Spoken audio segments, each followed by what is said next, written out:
I finally figured out how to make it go live. So proud of myself. So I see a couple of you guys have been waiting. Hello, thank you very much. I'm also going to wait a couple of minutes for people to trickle in.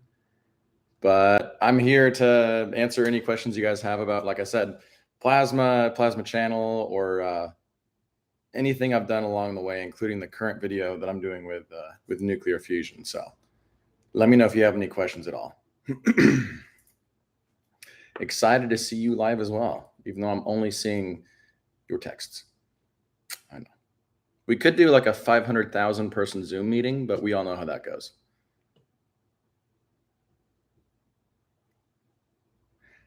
Howdy, Catherine.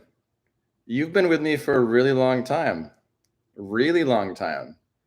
I appreciate the support. That's awesome. I'm glad you're here. While we're waiting for more people to trickle in, SciTube, how you doing? How you doing? While we're waiting for people to trickle in, I want to note that this is pretty much like the 7th anniversary as well of me doing this channel. So I looked back on when the last live stream was. It was like 2 years ago. I haven't done a live stream in 2 years. I think I was at about 250,000 subs at that point, and I'm about to cross 600,000. So our family has gotten bigger. That's what I'm happy about. Hola, España es hermosa. Hello from Washington. I was actually in Madrid last November for El Hormiguero. It's a good TV show. Sweden. This is great. Okay, I'm seeing people trickling from around the world. Wonderful. BBMS wants to know if I can make a submarine with the silent thruster that I recently put out. That's actually a plan I plan on doing. So I had a company reach out to me called Navigator Boats a couple months ago. And they said, hey, we will give you one of our boats if you can push it with ionic thrust. And it's a full-sized 8 or 10-foot boat. For all you normies out there, about a 3-meter boat. And so I'm going to do an episode with ionic thrust, pushing this boat with me in it. And then also, after I've made that last MHD thruster, if you haven't seen it, it's a video from a couple weeks ago where I made a silent underwater thruster. I'm also going to make a version where I push a boat using MHD thrust, and then eventually MHD thrust submarine as well, just like the Hunt for Red October. So Uzbekistan, no way, man. I'm Slovakia, cool. I'm getting people trickling in from all over. I love that. France, I love France very much. Tours, or however you pronounce that city, kind of in the middle of the country. Tours. It's got a castle. It's got cool people, like every place in France. Mark asked when my next video will be. Well, my current video has been very editing intensive. That's no understatement. It was a behind-the-scenes tour of a nuclear fusion company based pretty close to where I live, actually, like 20 minutes away. So they invited me for a tour to come check out some of the things they've been working on. And I did some interview style stuff, which I've never really done interviews for a YouTube video. So it's been challenging to try and cut up the interviews in a way that you get pertinent information that's important, but that also it's not just a straight interview, So that's been the current video is very editing intensive right now. The boat thruster sounds wonderful, Catherine. Yeah, it's gonna be a hard video to do, but I'm gonna push for it because I think it's a cool idea. And every single video I do is usually, I would say 9 times out of 10, the videos I do are things that I personally would build myself, even if I didn't have a YouTube channel. So it's like, if it's something I find interesting, I'm gonna do it. So, oh my gosh, somebody keeps spamming how to build the nuclear boom. No, infinite photon. I'm not gonna build anything that goes boom. I'm sorry. Many people who are far smarter than me have already done that. Watch Oppenheimer if you haven't. Excellent movie. It'll give you anxiety attacks. I watched it twice, and I think I have permanent brain damage after that movie. To protect, James Pierce is asking if you'll need to protect the electrodes of the boat thrusters to prevent corrosion. Now, this might be something that I'm missing because I'm not an expert on MHD thrust. I'm just somebody who understands it at a basic level and, engineered a thruster around it. If you were to coat the electrodes in something non-conductive, uh, at only say 3, 5, 9 volts, you're going to get virtually no conduction going through the water. Your electric field will still be present like a capacitor. Yeah. And you'll still have it'll be like 2 capacitive plates in the water. You'll still have an electric field. But from my understanding, if those electrodes are fully coated, you have virtually no current flow going on. Therefore, you have virtually no power going into the system, and you shouldn't have really much thrust. So I'll experiment with this. I don't claim to be an expert, but I think that coating the electrodes in an insulative material might drastically damage the output. So I'll look into that. I'm probably wrong. I'm usually wrong.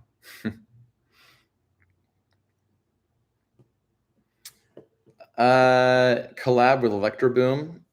Him and I have done some minor collabs in the past. We're friends at this point. I met him in person for the first time at Open Sauce in San Francisco. That was cool. Mehdi from Electroboom was the only person I met that was as tall as I thought they were. I'm serious. Like, everybody else was either a foot shorter than I thought or a foot taller than I thought. And then there was just Mehdi from Electroboom. And I was like, oh, all right. You met my expectations. Cool. Build a solid-state Tesla coil using IGBT. I actually did that about a year and a half ago. I would say it's about when I started really taking the channels very seriously. Actually, a small YouTube channel called Lab Coats. He quite literally bullied me via email for a little while in a kind way and encouraged me to build an SSTC using IGBTs.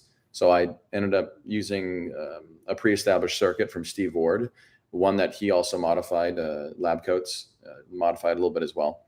And him and I worked together and we made a basic antenna feedback SSTC that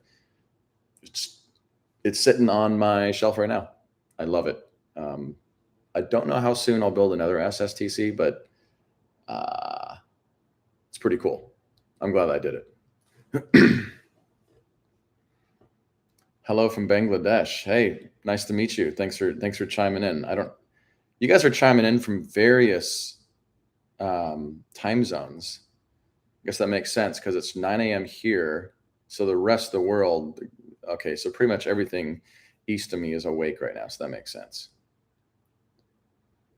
Collaboration with Thought Emporium for the Fuser. Potentially, him and I talked. We talked at kind of an after party at Open Sauce. They look like they have a lot of their time invested right now. I don't know if I'm allowed to tell you this.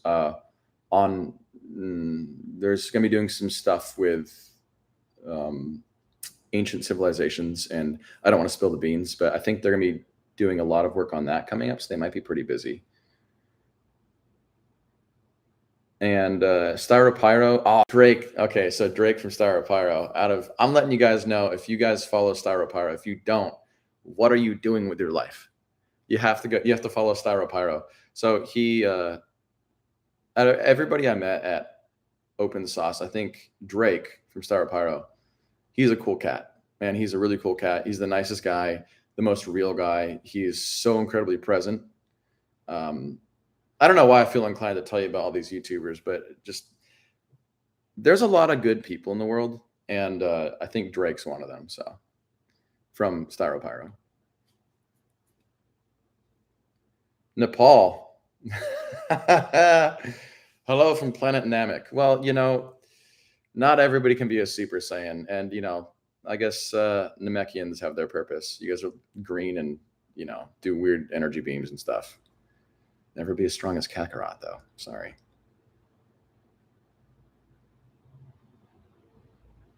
Oh, I'm glad to hear. Okay. Raj Labs, you made your Tesla coil by watching my video. You want to boost it with a 12-volt 5-amp supply. How can you boost the Slayer exciter? If you're talking about the Slayer exciter circuit I made, mine was a very, very basic Slayer exciter circuit. I just kind of paralleled the transistors so they could hold more current.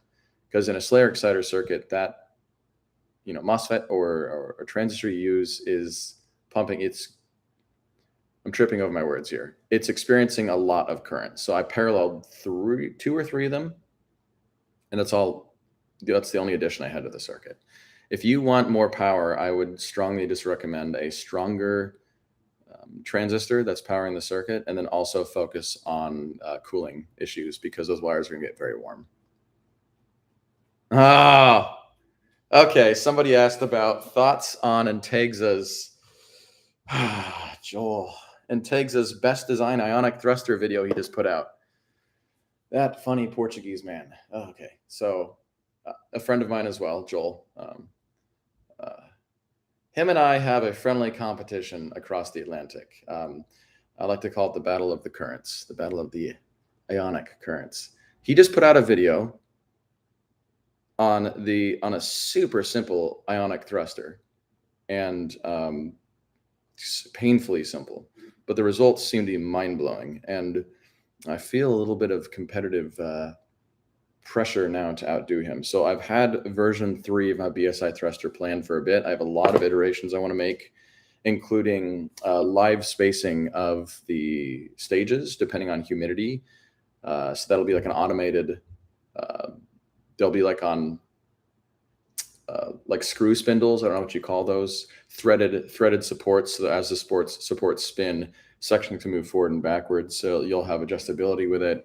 I've also found ways to increase the thrust density as well. So it's pushing me. What Intexa just did, I think, was a brilliant small plasma thruster. If you haven't seen this video, go check it out. Great job on Joel's part. But now I guess the battle continues across the Atlantic. Which of my projects is best for science school project? Ahmed asks. That depends on your experience and knowledge level right now, I'd say. So a lot of my videos do deal with power levels that are not too high, but voltages and currents that can hurt you. So I would recommend, if you want an easy science school project, easy-ish. I made, like, the safest thing on the planet is 3 or 4 years ago, I made a video on a DIY handheld Van de Graaff generator. It's like this tall. Do I have it here? Let me go get it.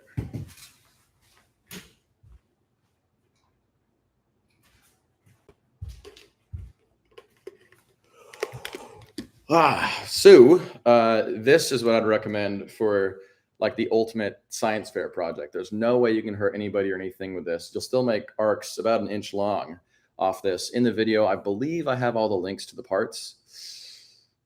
They might be outdated now at this point in time, but you get the idea. And it runs off 2 AA batteries, produces, I forget, 30, 40,000 volts out. It's awesome. I'd recommend a Van de Graaff as everybody's first high voltage device, because the power levels are low and the chances of you hurting yourself are very minimal as long as you build it small.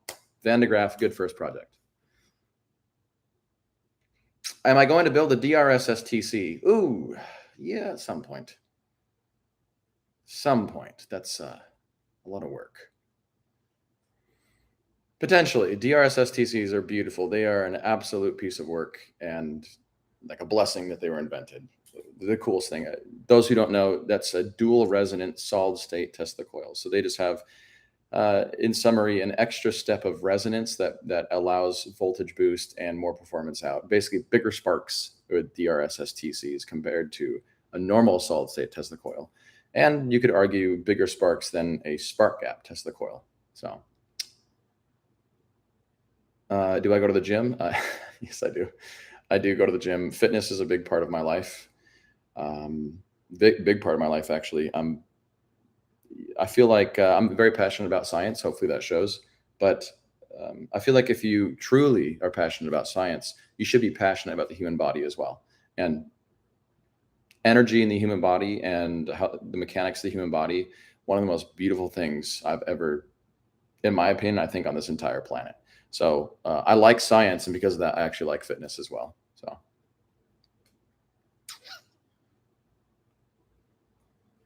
I do not know personally a Jean-Pierre Petit, if I pronounce his name right, good MHD expert.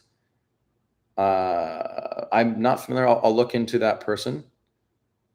Yeah, I don't know everybody in this market, so a lot of people for me to meet still. Oh, Board Inventor, do I think it's possible to make a small demon core with americium and wolfram? I would be terrified to make a small demon core. I tend to like living. Hmm. Wasn't it called demon core for a reason? Because it almost killed everybody in the room? I don't think it was originally called demon core when they were experimenting it. Wasn't that like the after name after the accident happened? For those who don't know, the demon core, it's when they were experimenting with radioactivity prior to the first atomic bomb. Correct me if I'm wrong. And they were doing experiments with it, and a small slip up happened in a lab where the nuclear material was going supercritical. They'd made a small mechanical slip up. Like, I think the story goes, it was with a screwdriver. Screwdriver slipped out, and two halves closed on a nuclear piece of material, which then made it go supercritical, and it was about to blow up. So they had to like knock the top off so that it wasn't contained and let it go out. And basically everybody in the room was exposed. I'm pretty sure it's called the demon core after the fact, because it was, everybody got sick, I'm pretty sure. My thoughts on Eric Dollard's work. I've run across his work from time to time. Eric Dollard. If I remember right, he does a lot of innovative thinking in terms of, I would have to look into that more. I'm familiar with Eric Dollard loosely, but I don't necessarily have anything to comment on his work. He seems like a very intelligent person. Yeah. Catherine Stone. Yeah, half the reason why I like to keep experiments safe and why I advocate for people getting into high voltage with safe devices is it's easy to make a bad mistake one time that changes the rest of your life. I have been fortunate. I started not safe. I'm alive only by the grace of the universe right now. And so for everybody who's watching, I should not be alive right now, period. I made my first Tesla coil. My parents did a great job of trying to make sure I was safe and didn't blow too many things up in the garage as a kid, but I was a teenager, so, I did what I wanted. And I made a Tesla coil in the garage using a microwave oven transformer, a capacitor from a microwave oven transformer, and it's a bunch of wire that I wound together with zero calculations, zero understanding how Tesla coils work. Well, by random chance, that first Tesla coil, it worked. It actually made sparks that were 3 or 4 inches long, whipping around the top, coming out extremely loud because it was discharging a microwave oven capacitor.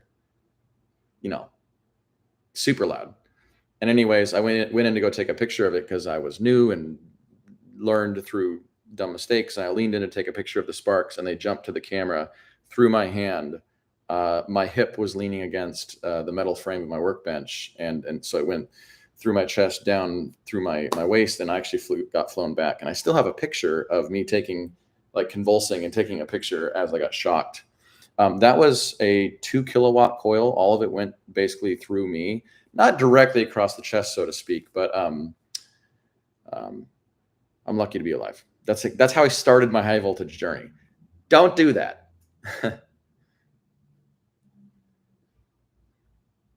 What safety considerations should you take into account while making an ion engine? Great question, Lloyd Bigger, if I pronounced your name right. Safety considerations. First of all, I would say keep your power levels low. So whatever high voltage power source you're using, try to keep the current level it delivers below just a couple of milliamps, right? If it's at 10, 20, 30 kilovolts at a couple milliamps, it's going to hurt you. It's going to hurt bad if you get shocked, but you'll be fine. Another precaution at all times I recommend is the one hand rule. I'm not perfect at it, but 95% of the time I try to experiment with one hand in my pocket. And the idea behind that is the chance of shock going directly across your chest is minimized, AKA across your lungs and your heart, important organs there. And keeping one hand in your pocket just makes it nearly impossible for you to shock yourself across your chest. Another thing to keep yourself safe as well is if you're doing anything with ionic thrusters, things that use corona or ions, keep the windows open. All right. There's tons of times I've had an irritated throat from ozone building up in my room, only for me to realize, oh my God, I've been experimenting for hours with closed windows. No wonder why I'm coughing right now. It's the ozone that I've inhaled. In recent years, I keep windows open when I experiment. So windows open, one hand rule, keep power levels low.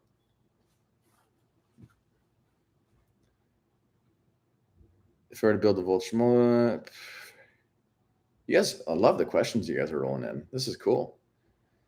Can I make a Raj Labs asks, can I make a Tesla coil gun like Smarter Every Day? If I were to dedicate months and months, I could probably maybe build one. It's not my expertise. I would like to have that as a disclaimer. That level of SSTC is not my expertise. I could probably get around to doing it, but I think I would much rather work with somebody and speed up the process of making it than make it myself. But that Tesla coil gun, I believe, was originally pioneered by Steve Ward, if I remember correctly. And Steve Ward is old friends with Architect. Architect, they're friends of mine, Joe and John DePrima. Oh, Khan, how you doing? Greetings from the Netherlands. Yeah, man, good. I'm glad to see that you're still here in the network. Glad to see you're still watching the videos. I'm glad you're in the live stream.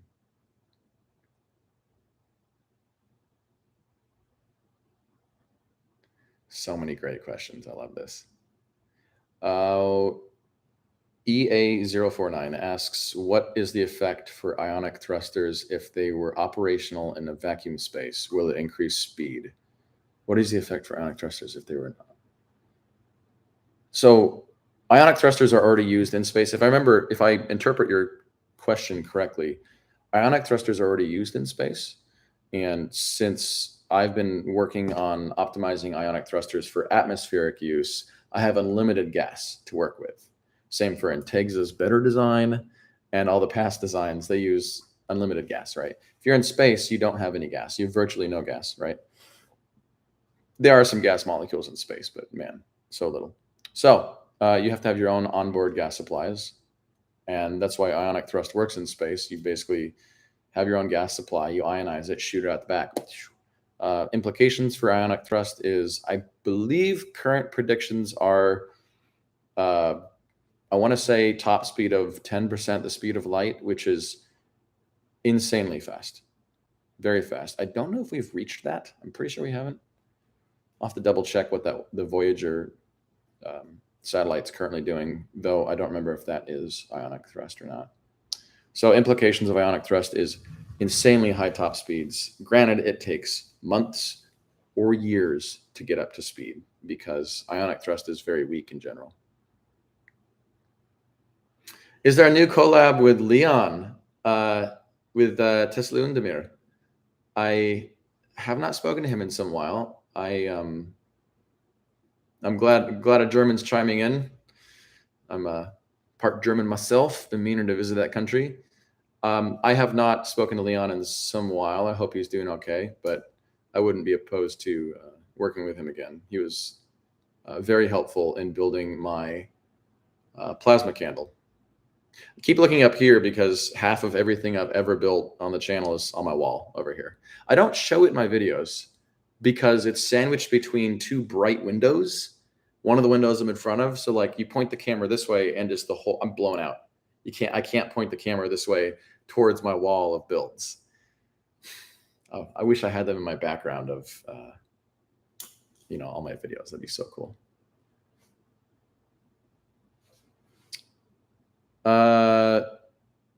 Kian, yeah. Do I still do the kickboxing or whatever fight sport it was?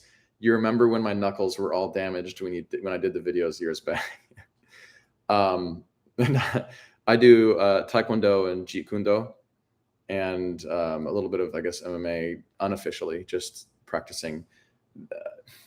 So that question from Kian, I used to do videos usually every 2 weeks or so, and I was consistently boxing, and I don't like to box with boxing gloves. I like to box with just open skin.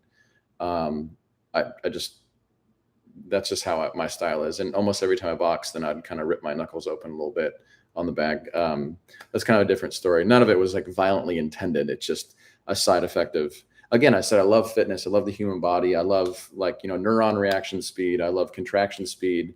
There's a lot you can do to improve your physicality of your body besides just nutrition or lifting weights or running. There's specific neurological exercises you can do to make your muscle contraction speed faster, stronger, without even increasing your muscle size. And so I'd do a lot of exercises that focus, kind of Jeet Kune Do related exercises that focus on speed, but doing it without knuckles or without boxing gloves on, you tend to rip up your knuckles a little bit. I don't do that anymore. That's not true. Maybe like once a month, just for fun. Voyager 1 is 17 kilometers per second. Okay, yeah, well, thank you for that correction. It's so slow. That's very slow compared to the speed of light, yeah. I'm sure Adam Savage would like to play with Plasma, asks G. That is a very hard name to pronounce, G. Yeah, Adam Savage probably would love to. I met him last month at Open Sauce. He's another person that's taller than I thought. I don't know. I thought he was short. He's, I don't know, 5'11" or something like that. Render asks collaboration with Intexa. I actually met Joel from Intexa during a collaboration like 3 years ago. I was at 50,000 subs. He was at 30,000 subs. And he emailed me asking for help with a high voltage power source. That's right. And he was doing something with high voltage. Oh, he was building a Tesla coil, I think. And so we worked together on that. And we actually did a collaborative video where I built him a Tesla coil, sent it over to Portugal, Spain. And then since then, we've been friends. So we do plan on a collaboration potentially with Intexa, Plasma Channel, and then Peter Sriepel, the kind of airplane expert. I think his channel is also called Peter Sriepel. And yeah, we're going to be, I can't tell you, but us three plan on a project that will, if we can pull it off, should make some waves across the world. It has to do with airplanes. So.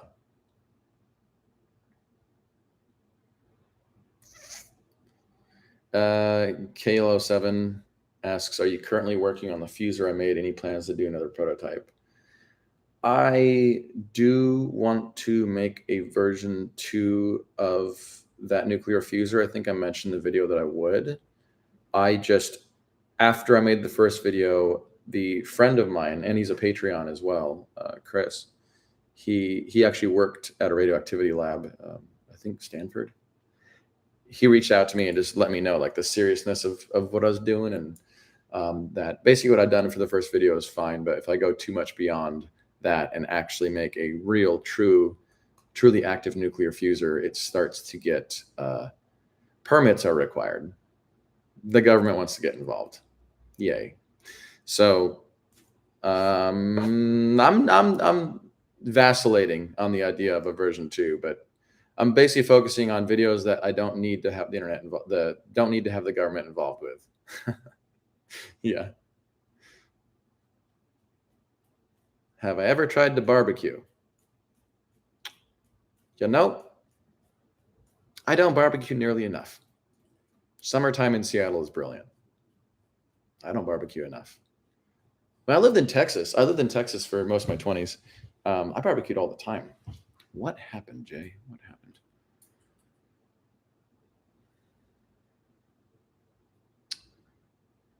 Will I build a metal fuser that can fuse deuterium? Asked Justin. Hey, Justin. Again, that would be potentially on the version 2 that I do, but it's just with regulatory authorities and me living in a very population dense area. For example, those are other people's windows. So I'm in a very population dense area. I'm holding off a little bit for the version 2 of the fuser, most likely.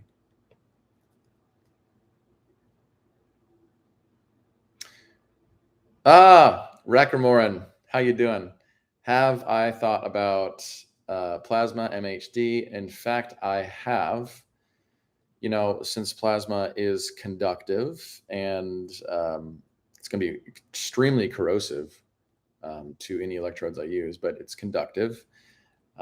It establishes a strong magnetic field, therefore can be influenced by external. So for those who just chimed in, my last video was, let me grab it.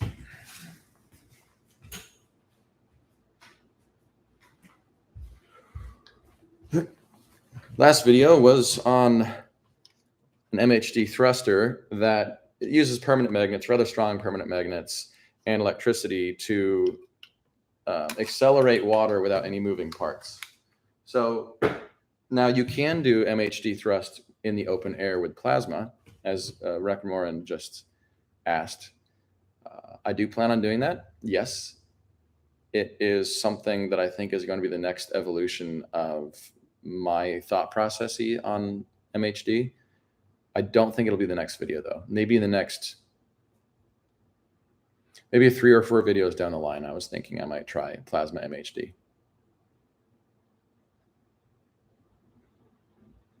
Raleigh, what part of Texas am I from? He says South Texas barbecue is life. My God, my good sir. Yes, yes, Texas barbecue, proper brisket is amongst the best food on this planet, maybe besides fresh sushi. But I lived in Austin, so we had food truck culture. When I was there, I was 2012 to 2018.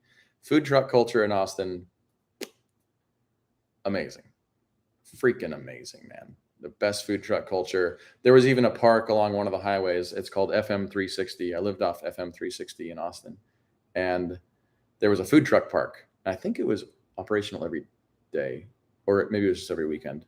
And it was a big park full of just food trucks. And in the middle of the food trucks, picnic tables. So you could pick and choose. Oh, I want grilled cheese. I want, you know, Tex-Mex, or, you know, I want some vegan stuff over there, whatever. You could just pick and choose. And it was great. I lived in Austin, yeah, for like 5 years. Tempest asks for a little hint on the next video.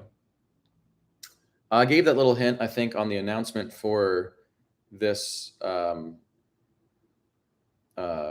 stream. Hold on. I live in Seattle, and Seattle sucks for having constant sun or shade. It's like fluctuating left and right and driving me mad. Make up your mind. Just be like a normal city. Make up your mind. Thank you. Current video is on nuclear fusion, actually. There's a company up in Everett that they have a topography for creating nuclear fusion successfully in a manner that's a bit different from some of the big players in the world, like the tokamak design and the ITER design over in South France, or the JET, the Joint European Torus design. This company up in Everett is doing it in a different way that has its own problems and complexities, but they gave me a behind the scenes tour of their operational center, and I got to watch some of their live tests. It wasn't fusion tests, but it was testing the design and making sure it can form the plasmas that it needs to do. So current video is, well, that was a bit more of a teaser. That was I kind of just gave it all away there. Nice. I'm a talker. Will I be the first to produce a plasma pistol? Zil asks. Ooh. A plasma pistol.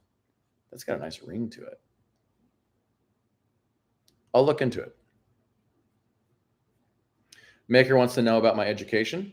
Fair question. So even though my channel primarily focuses on plasma physics, I don't have a degree in plasma physics. I don't even have a full bachelor's in physics. I have a minor in physics and actually a bachelor's in marine biology and a minor in astronomy. So I have marine biology bachelor's, minor in physics, minor in human physiology, and like a couple classes short of a minor in astronomy. Long story short, I couldn't quite make up my mind because I loved science in general. I loved science. I actually chose marine biology for a specific reason, but all of my experience, this is all mostly self-taught, self-researched. I've been doing it for, let's see, I'm 30. I have been doing this now for 20 years. So my own free time on weekends, on nights, reading research papers, reading about inventions, reading about how to build things, how things work. And I'm actually a big advocate for both, brick and mortar education, traditional college education. I advocate for that, but I also advocate for the importance of self-learning so much. Because I'm 90% self-taught with physics, 80% self-taught with physics, and the other 20% was from physics courses in college and one course in high school. And I kind of took off from there, did my own self-learning, and because I don't know, I advocate for that. And you'll notice over the time I've done sponsors like brilliant.org, stuff like those. I don't work with a sponsor unless I actually believe in their mission. And brilliant.org is they're offering a service of self-learning. So that is my education.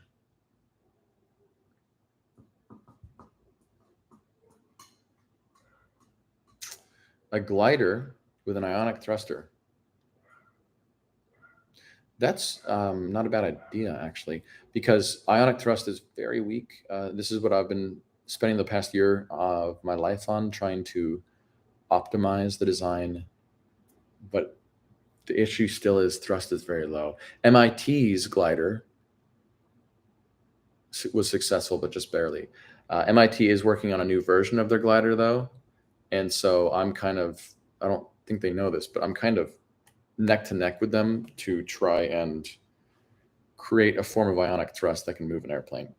They've already built the glider. I haven't done that, but I've been focusing my time on just the most powerful ionic thruster, modular thruster, a thing you can hold in your hands, something you can strap to a wing. There are other topologies you can use, topographies you can use, such as incorporating the ionic thrust into the wing itself. They did something similar, MIT. Theirs was smart because then you don't have the weight of a thruster.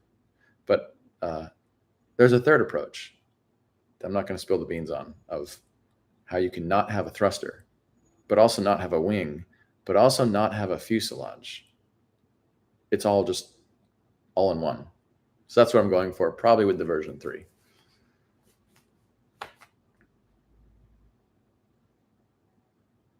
Copper is more conductive than gold. Silver is slightly more conductive than copper, but correct. Bort.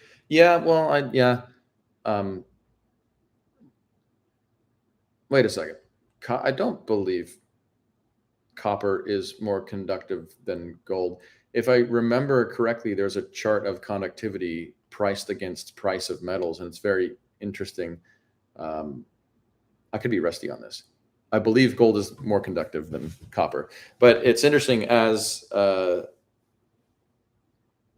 value of a precious metal goes up, so does its conductivity. It's an interesting chart I ran across. Foxdown, sailboat with ionic propulsion. I sort of did that with the ionic thrust catamaran video, except it didn't have a sail. I did a boat with ionic thrust. You should go check it out. But I will be doing the full-size boat, the 3-meter catamaran with me on it, pushing it with ionic thrust. And and I got some updates too. Okay, so some minor updates about ionic thrust. I was wrong in my video. I was wrong at open source when I stated, oh, this thruster produces like 45 grams of thrust or something like that. I measured it, and I measured it wrong. It doesn't produce 45 grams of thrust. I knew something was weird about that. I was like, no way. It's putting more than 45. My big BSI-2 thruster puts out 245 grams of thrust. So it puts out a half a pound, which seems a lot more reasonable, which means if I upscale that by 100% in dimensions, it's, I'm potentially going to be getting 3 to 4 times more ionic thrust out of each thruster, one on each side of the boat. We're talking 5 pounds of thrust minimum, that should move a boat. Maybe it'll be more powerful. Who knows?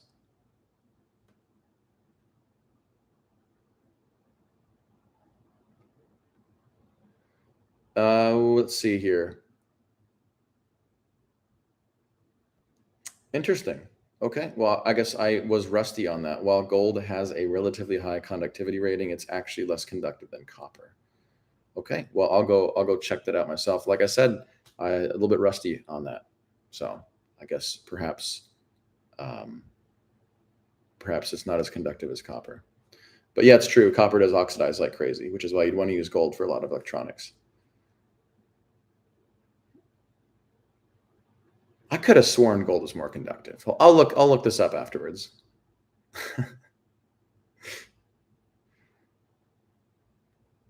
I love the debate on conductivity now in the side chat.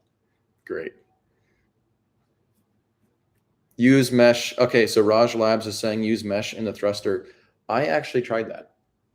I For the ground, I used hexagonal mesh that a friend of mine recommended, and it's hexagonal mesh designed for water jets. You put down to support the material you're cutting, and it's this metal hexagonal mesh. The hexagons are about a centimeter across. So I thought, oh, perfect!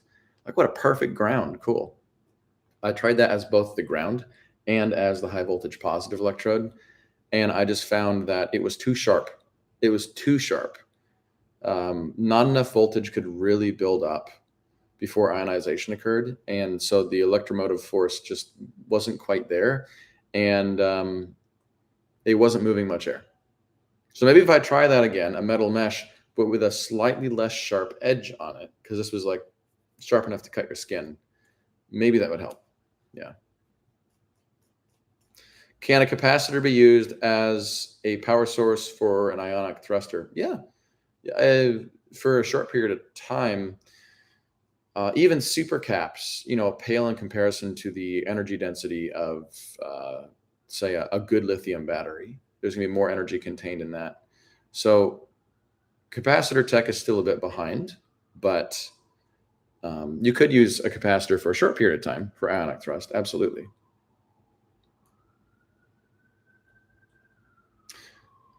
I apologize if I can't pronounce your name. Anise asks, can I make a video of making a solid state Tesla coil using an IGBT? So for those of you just joining, I did do a video on that about a year and a half ago. And here, no, I'm not going to get it. It's on the top shelf and I'm going to make it fall. I was going to go grab it. I made a solid state Tesla coil, a pancake one, and it worked quite nicely after a lot of struggles. So I recommend go check out that video from about a year and a half ago.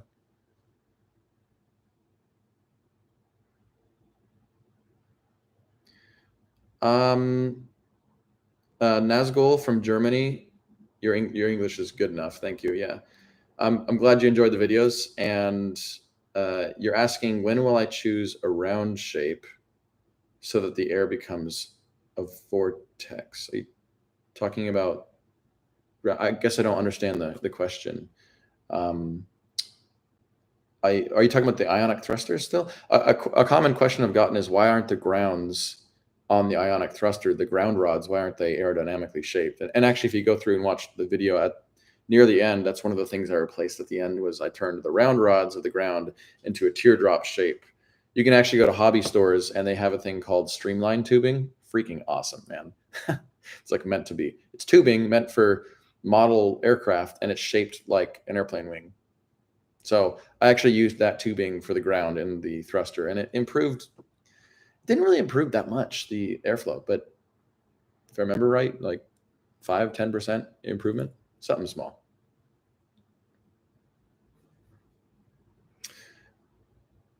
Let's see. What are my thoughts on the pyramids? Ooh. Wow, okay. We've deviated. I like that. My thoughts on the pyramids. Some of my colleagues would disagree with me on a lot of this, but I am of the belief that I visited the pyramids last summer. I was fortunate to have met somebody who lived in Cairo, this guy was very popular. All of his friends were like the employees guarding the pyramids. So this guy I met, he got my friend and I in early, pretty much before everybody else for the day. So it was just my friend Derek and I. We had the whole pyramids to ourselves. We still couldn't climb them, I understand, but we got into the Great Pyramid and we were the only ones in there for like 20 minutes. Nobody else. So we took our time, we looked around, and I will say it does raise some eyebrows. It was supposed to be, a very, very important site, and I'm sure it is. But I have to say, as somebody that's visited it, it's a little bit suspicious that um, it was once so likely glorious on the outside, and it was probably very glorious on the inside. But you visit a lot of tombs in Egypt, and they are all decorated, just decorated with beautiful hieroglyphics. So many hieroglyphics. Um, I went to Saqqara. Also went to Saqqara, which is like an hour and a half south of Cairo, and just beautiful hieroglyphics at these tombs. But then you go to the Great Pyramids, and nothing. There's nothing inside. Again, I'm not an expert on this. I'm just reporting on what I found suspicious.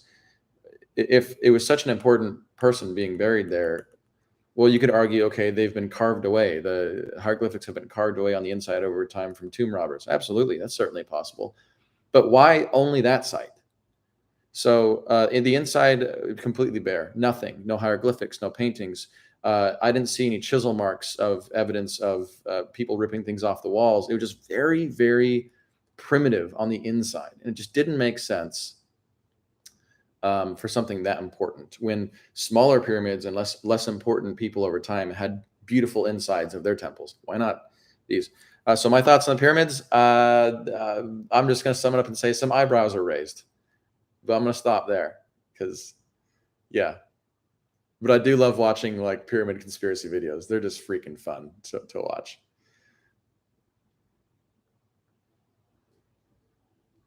Why does DC work better than AC for ionic wind? I can't claim to have a solid answer on that, Diblas asks.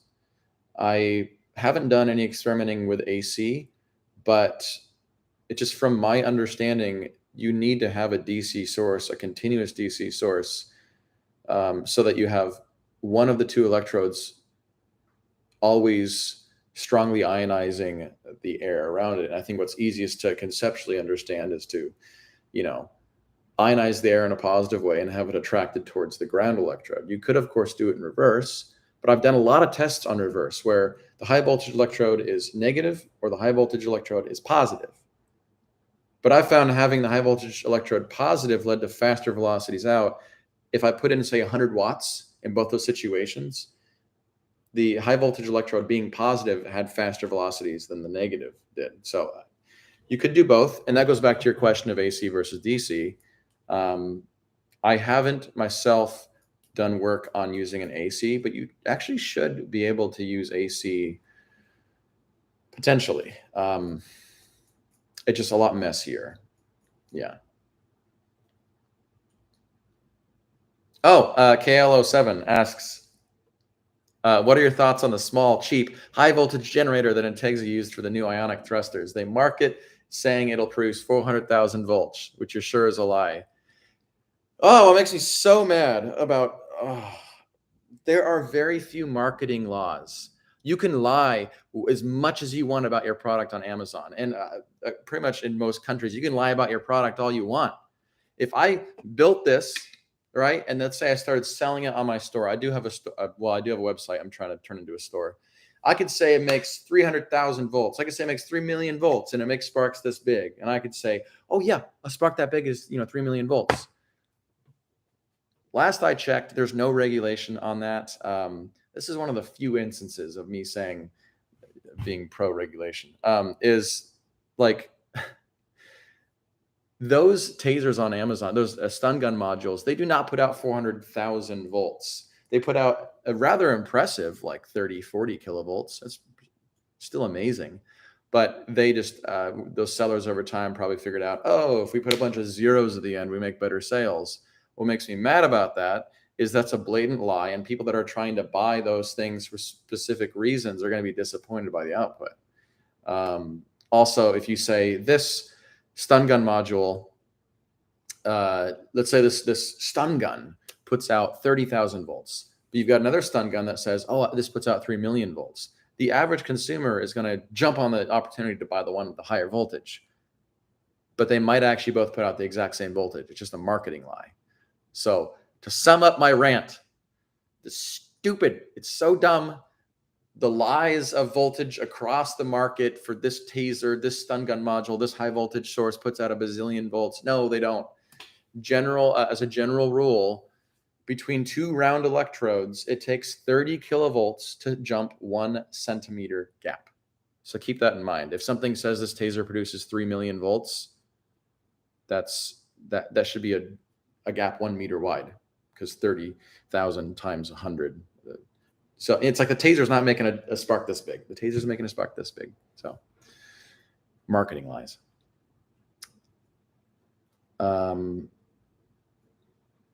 Emmanuel, I appreciate all the curiosity. If either there's a glitch in the system, or I'd appreciate it if you didn't spam too many of those comments. Thank you. Can my MHD thruster be used as a generator according to the right hand rule? I've actually done some reading that it should be able to. In my mind, I'm a little bit confused how it would do that.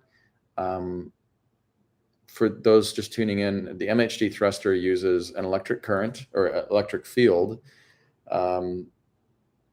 That field then goes through the water. You then have an external magnetic field that interacts with it. So the magnetic field pushes the electric field in the water. Therefore, the magnetic field pushes the water. So no moving part thrust. You can move water without moving parts at all, no propellers. I've done a little bit of reading about how it should be reversible as well. You put water into it and it creates water out. But I'm a little bit skeptical of how well that works. I would have to do some more reading on that. I can't claim to know the answer for sure.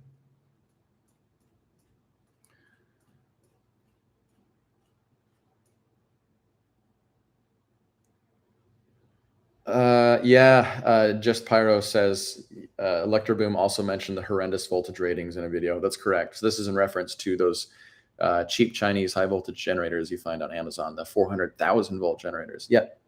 A lot of us YouTubers have started to get frustrated about how it's just, there's no rules about lying about your product. You can just say it makes 1,000,000 volts when it makes 10,000. So, yeah, exactly.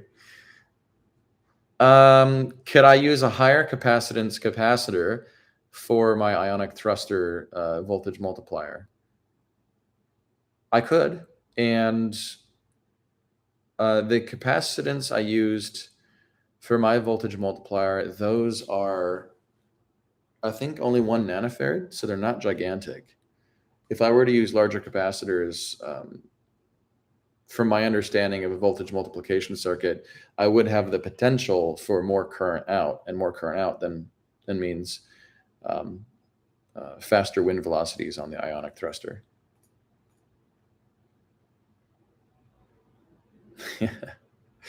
Yeah, I see it now. I've started the hate against fake products on Amazon. Yes, good. People need to be upset about this, you know?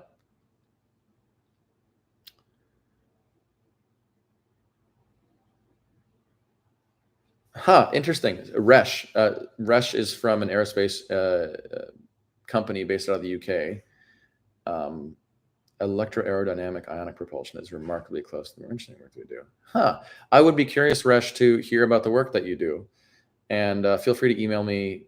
I'm always looking for other, creative minds and minds that are, positive, forward thinking, of trying to think of new ideas. I'd love to hear from you. Shoot me an email, Resh.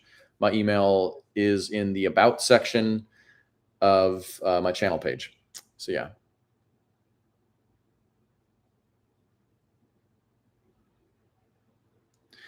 Robert Lapointe, you make a good point, I must say. Yeah, the electrode erosion is kind of a fundamental issue with MHD thrusters underwater, and actually with plasma as well, I'd imagine. I can't think of a topography that wouldn't erode the electrodes. Huh. Let's see. What are my thoughts on nano diamond battery? Ooh, yeah, we've as a civilization, we've been pushing more towards energy density. That's kind of the next race. Thoughts on nano diamond battery? I think I've heard of that. Is that the? Nope. Never mind. That one I haven't heard of. There have been like oxygen rust batteries. There's been a lot of work done on energy density in general. And I'd argue that we are kind of in a new era, and it's the era. It's instead of the space race of the 50s and 60s, now we are in the race for energy density. And look at every EV company in the world. What they're trying to do is get more and more and more energy dense batteries, so you can go longer distances, because then you can market your car better and beat the competitors, right?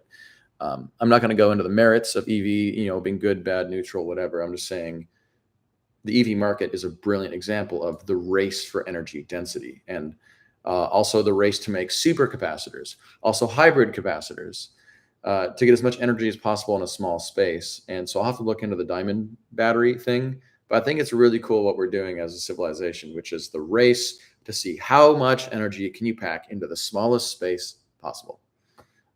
Really cool race we're doing. Hello from Argentina, Alberto. I have a friend from Buenos Aires. I've been meaning to visit your country for a while now. So, greetings from the northwest coast of the United States. Are superconductors better or batteries? Supercondensers.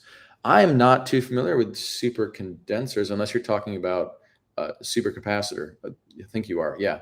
We call them supercapacitors over here. Last I checked, batteries will still hold, a lithium battery will still hold more joule energy level than a capacitor of equivalent size, physical size. So, yeah, I believe supercapacitors still have a ways to go to actually beat chemical batteries.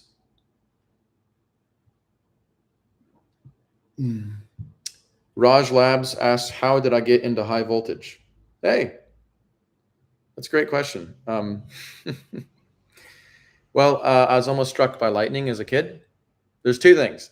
I was almost struck by lightning as a kid, and anybody with a brain would go, damn, that's terrifying. I never want that to happen again. But I went, whoa, that's so cool.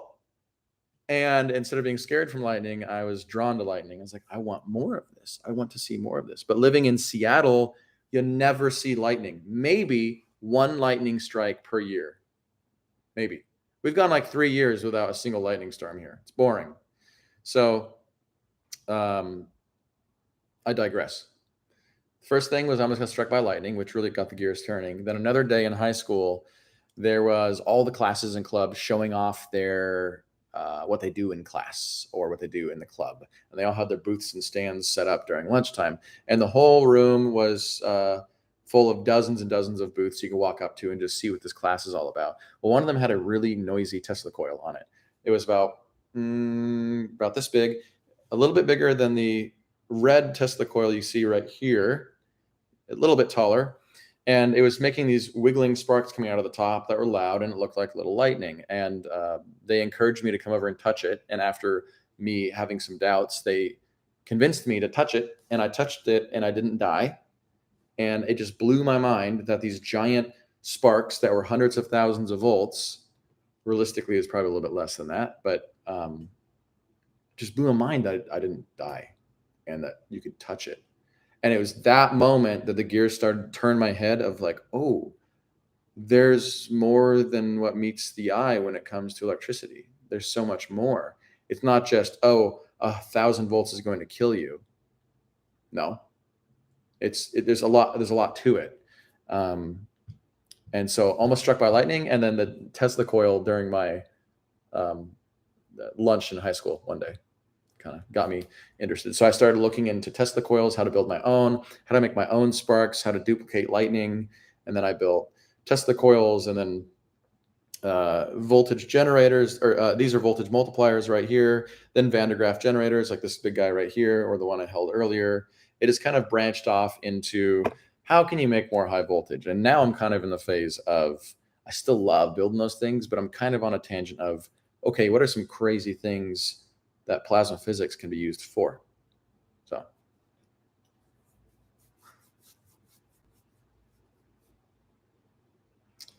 I see. Yeah, diamond batteries, a bit of a discussion here. I will have to look into that. I can't claim to know too much about nano diamond batteries, but they're being made in San Francisco, huh?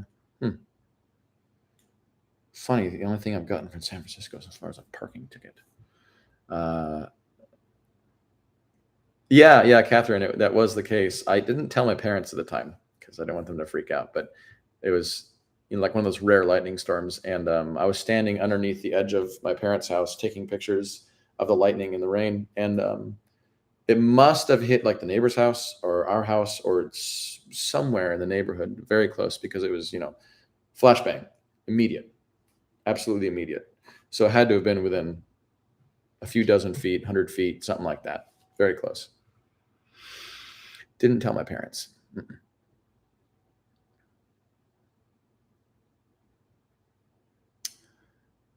So, do you have any ideas to convert pulsed plasma toroid? Flame scales, plasma toroid. The plasma toroid, Tate is the guy's name who brought that to the forefront of YouTube. I met him last November in Pasadena, California, at a science conference there. Smart kid. And those plasma toroids are pretty sick. They're pretty cool. If you haven't seen it, he's got a channel called Back Sci, and he has a lot of videos on these xenon plasma toroids that are really sweet. I wouldn't mind making one myself. Ali Zyadi, nice. Hey, greetings from Seattle. I'm glad you're chiming in from Pakistan.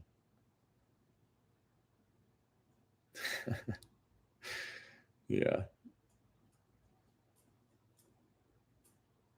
Rakramoran, good question. From my understanding, the electrodes, they need to be in contact with the water so that you can have that conductivity and that stronger electric field gradient. That being said, even if those electrodes were insulated in the water, they should still have an electric field setup, just like parallel plate capacitors.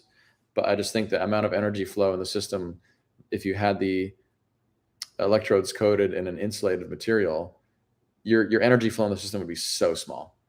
And instead of pulling, what was I pulling in the recent tests? 25 volts at 9 amps. I bet you'd be pulling at 25 volts, 0.1 amp, because you have no conductivity, nothing's going on. So I just don't see it being as efficient. But I could be wrong. I've been wrong in the past. I'll do some research on that.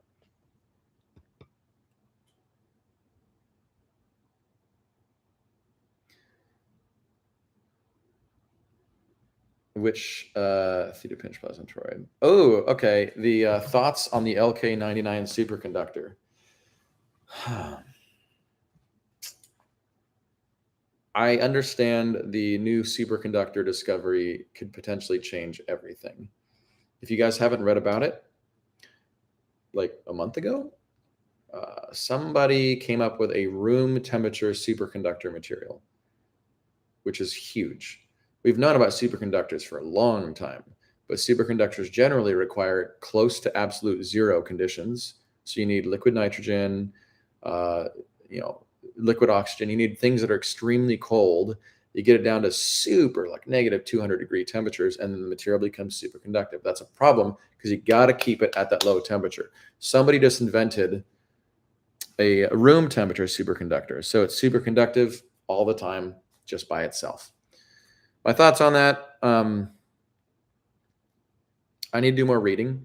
It scares me a little bit because that would be such a revolutionary thing that,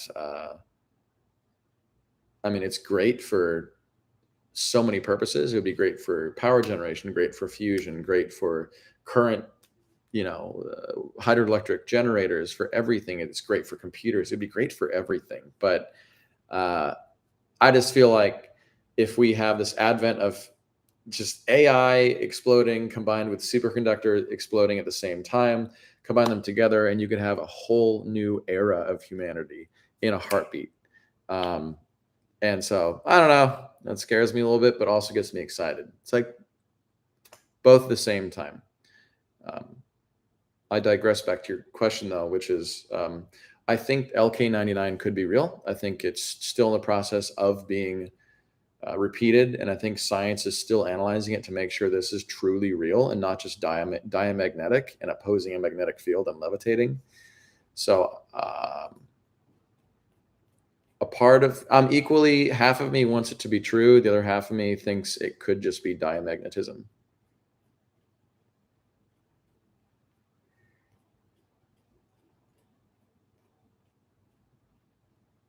Racker Warren, I see you've done more reading than I have. Yeah, it's a strong diamagnet with some ferromagnetic contamination. I guess so. I have more reading to do on it. And I do need to actually head out here in a few minutes. I need to get back to working on the video. And but I'm happy to take some more questions. Anything you guys are curious about in in the coming months of Plasma Channel, or anything in the past, or if you guys have any questions in general.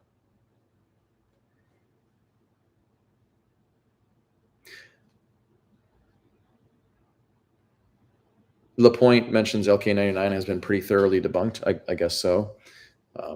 Again, I'm not an expert on that one. Oh, sonoluminescence. Yeah, Foxdown is curious about a neutron star in a test tube. There's a thing called sonoluminescence. You can use actually two different methods for this, but you can use sound to basically make a super compressed cavitation space inside of a test tube of water, which then is like at hundreds of thousands or millions of degrees for a microsecond, right? It's called sonoluminescence, and it glows. That's something that would be really cool to try. I would be so down to try that.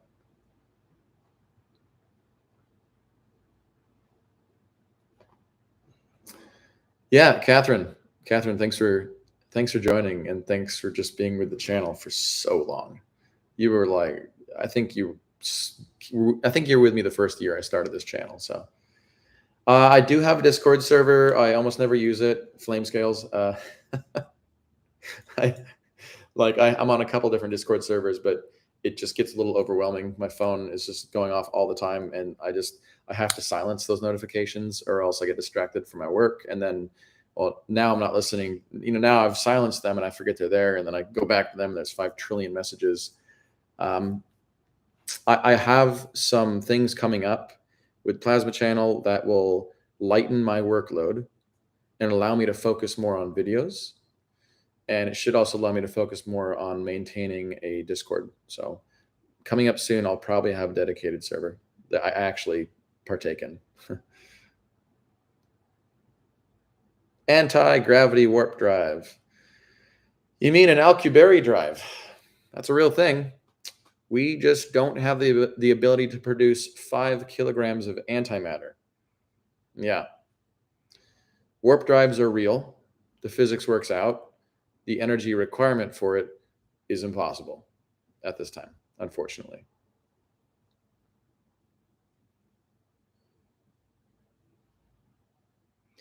Raj is curious about the Arduino.